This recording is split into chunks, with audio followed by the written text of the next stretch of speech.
Hello, welcome to the VISTA member placement presentation. My name is Brendan Murphy, the Director of the VISTA Member Support Unit, who will be guiding you through this information today. Today, we will talk about VISTA member placement, VISTA member orientations, member eligibility, and the resources available to you. Our objectives today are that by the end of this training, you will be able to accurately place VISTA members and leaders into new service terms and identify whether a VISTA needs to attend a VISTA member orientation or if they should be reinstated into the program. As we go through this presentation, please keep in mind the question of how can an accurate member placement benefit you and your members. Please note that in addition to all the information that you receive in this presentation today, there are also many other resources available to you, including the VISTA Member Actions Guide, the VISTA Desk Reference, the VISTA Campus, and the VMSU SharePoint page. Our VMSU staff is always here to help assist you in member placement as well. When placing a member for service, you will need to determine if they must attend a VISTA member orientation or VMO. If it is an individual who has never served or attended an orientation before, they must attend a VMO.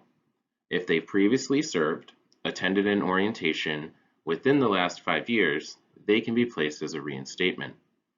If the individual has previously served, attended an orientation, but more than 5 years ago, they will need to attend a VMO as well. While there are some individuals that do not need to attend VMOs, we encourage all members be placed in a VMO and start their service at that time. For individuals who attend VMOs, member benefits include members are most informed, they feel more of a cohort, and they have the ability to ask questions and get more information. Benefits for you are that field staff do not need to swear in members on their first day, do not need to keep track of the many different start and end dates, off-schedule communications. Benefits to our headquarters staff is that the VMSU staff have easier time tracking all the data and forms to make sure they are complete before activation. What is a VISTA member orientation, you may ask? Well, a VMO introduces candidates to the VISTA program, our mission, the history, and policy. It is comprised of 2 required webinars and early service coursework. They must attend a countdown to VISTA service, which is approximately 1 week before their start date, and launching your VISTA service on their start date. Our VMOs are currently offered about once a month, with 2 to 3 offered in the month of July. Members must be present on their worksite during the Launching Your VISTA service. As stated on the previous slide, we have about 1 VMO a month with 2 to 3 in July and August. The list in front of you now is a list of all of the fiscal year 2020 VMOs. Towards the end of this fiscal year or in early September, you will receive the yearly calendar for our fiscal year 21 VMO schedule. You may now be asking yourself, what is a reinstatement? Well, a reinstatement is a candidate who has previously served as a VISTA and plans to serve again with a break between service terms. As you can see on the right of this slide, even if a member has a short break, but more than 120 days, a new NSOPW or National Sex Offender Public Website check must be run, and they must complete a new background check. Here, you can see the steps involved from when an individual submits an application for service until they're assigned a service project. Individuals submit their application to a specific service project listing. It is then reviewed and individuals are selected by the sponsor. Corporation for National Community Service staff have final approval of all individuals for VISTA service. Our regional office staff have the responsibility and the decisions for approving these individuals, with the exception of criminal history. We will now go through the next steps in more detail. Once an individual is selected for service by an organization, it will come to you for review in the member portal. You click on the Recruitment tab at the top, and under the Application Submissions Request, you will see individuals awaiting your review and approval. As you can see, the status is pending state office approval. Please click on the individual's name to view their application. If a member's name does not show up or you have trouble seeing it, usually filtering by the different columns and sections has that name appear. If it still does not work, please contact the VMSU at vmsu@cns.gov. Once you click on an individual's name, it will bring you to their application. Once you review all aspects of their application, you will click whether you accept the candidate or deny the candidate for VISTA service. Some things to remember: that their citizenship and social security number must be verified. This goes out for verification once a member accepts a position. The average time for verification is 3 to 5 business days. You should also look at their appropriate experience in education and the strength of their recommendations and references. If a member lists a criminal history, you must also complete a criminal history justification form. Please remember that the final decision for member service lies with corporation staff. VISTA headquarters, along with our regional staff, will review and approve for eligibility, where the application strength lies with you in our regional offices.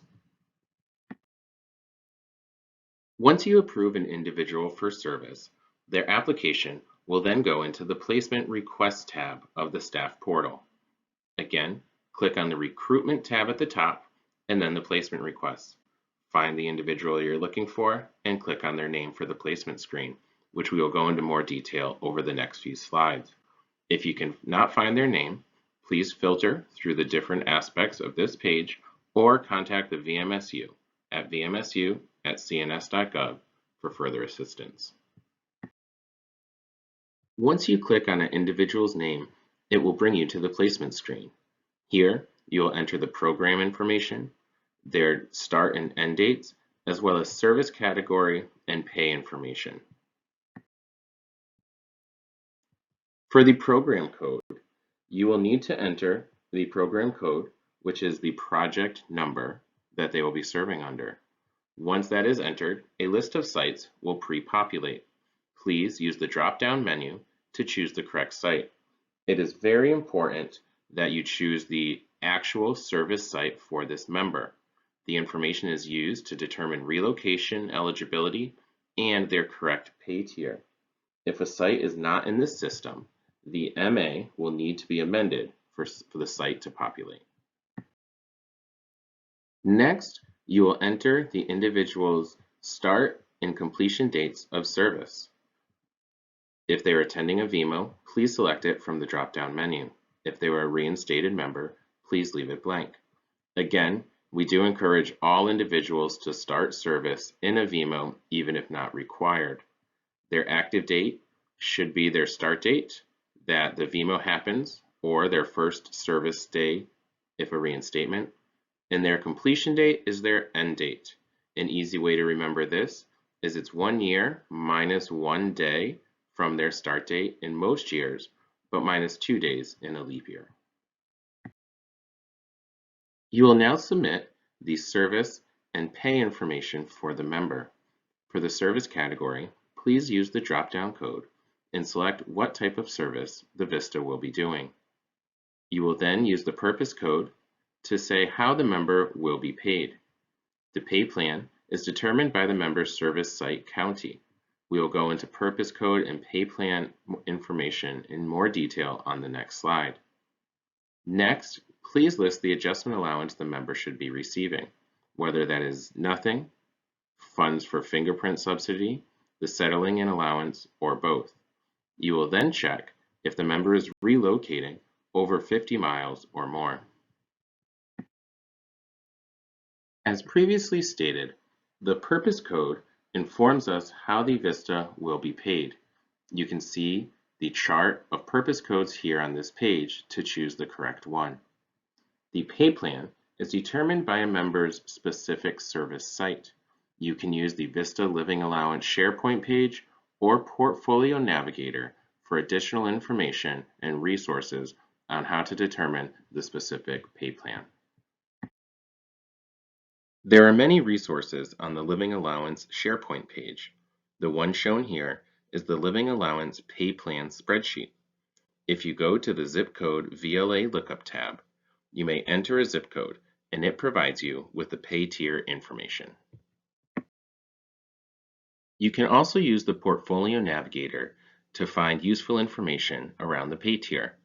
In the Portfolio Navigator, if you go to the VISTA module, VISTA Recruitment, and then VISTA Applicants in Progress, you will find a spreadsheet similar to the one on this page.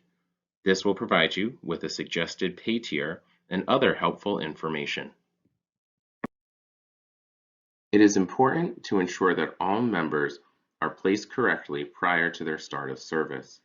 If a member is placed incorrectly for their service term, that could result in underpayments or overpayments for the member, create an issue with MA slots, they could be assigned to the incorrect VAD, and all of this could be a delay in member benefits. Once an individual is placed, that candidate will now have access to their member homepage on the myamericorps.gov member portal. They will be assigned an NSPID, and they can access all of the required onboarding forms. If they're enrolled in a VMO, the candidate will receive an automated email with directions for completing their onboarded forms, and they will also receive an email approximately 2 weeks before service with the guide to entering VISTA service and occasional forms completion reminders. If an individual is reinstated, the candidate will receive communications from the VMSU regarding these onboarding forms. Again, if a member is enrolled in a VMO, they will automatically be getting these emails and information. With reinstatements, there may be delays, which is another reason we encourage all individuals to be enrolled in a VMO. Here is a list of the required onboarding forms and trainings that individuals must complete prior to their start of service. The VMSU will email candidate reminders to complete these documents and trainings prior to their start. After repeated attempts with no success, we will ask you in the field to follow up with the candidate and the site. If these are not completed, the VMSU cannot activate a member for service. This may cause delays in the member's first living allowance payment. If a member is indicated as relocating for service, they will receive two separate types of payments.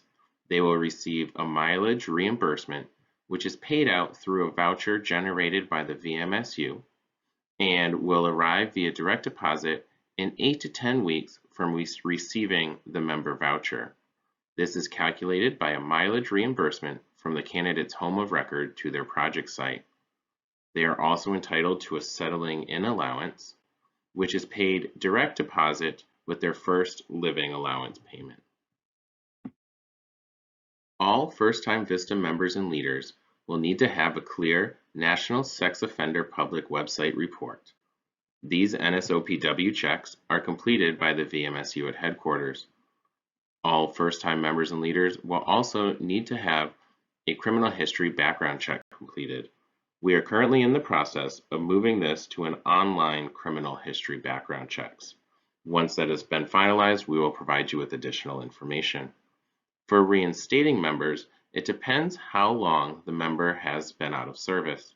If they have been or will be out of service for more than 120 days, they will need to have a new NSOPW and background check completed. All members must take an oath of service on their first day. This is done through the member portal. As you can see, when a member attends a VMO, they are sworn in during the launching of service webinar by VISTA headquarters. The VMSU unlocks the oath after that webinar, and the oath will list the name of the CNCS official from the webinar. If a member is reinstating, they will need to be sworn in by our ORO staff on the first day of service. The VMSU will unlock their oath at noon Eastern on that day, And the oath will need to include the oral staff member who personally conducted the oath. If oaths are incorrect, they will be reset and returned to the member to be completed. Once an individual who has been approved for service, completed all of their onboarding requirements, showed up for their first day of service, and attended a VMO, they can then be activated. The VMSU will activate members within 5 days of completion of all of their forms and documents, and under the service term, members' status will now show up as in service. They will also start to appear on the sponsor verification forms. If a candidate is placed for service but decides not to serve at the project, they will be ended in training. Ending a candidate in training removes the candidate's application from the listing so that the project can continue to recruit. This individual is allowed to be able to serve at a future time. Please note that if an individual shows up for even 1 day of service at the site, they cannot be ended in training, and they must be activated and exited early from their service term. There are a lot of steps to a member submitting an application, being approved, and being placed for service before they can start. This slide shows you common placement issues that can hinder that process, whether it's issues with MA dates, references not appearing on the application, or their citizenship and Social Security not being verified. This is a resource that you can use about what the next steps are and who to contact with the most common placement issues that we see. You have received a lot of information in this presentation. Please know, as stated at the beginning, there are other resources available to support you in placement of members. There is the VISTA Members Action Guide, there is the VISTA Desk Reference, our VISTA Campus, and the VMSU SharePoint page. In conclusion of this presentation, I hope that you feel comfortable in placing VISTA members for service, understanding what a VISTA member orientation is, understanding VISTA eligibility and suitability, and the resources available to you for this process. I want to thank you all for your time today in watching this presentation. I hope it has provided you with useful information and the resources you need to be successful.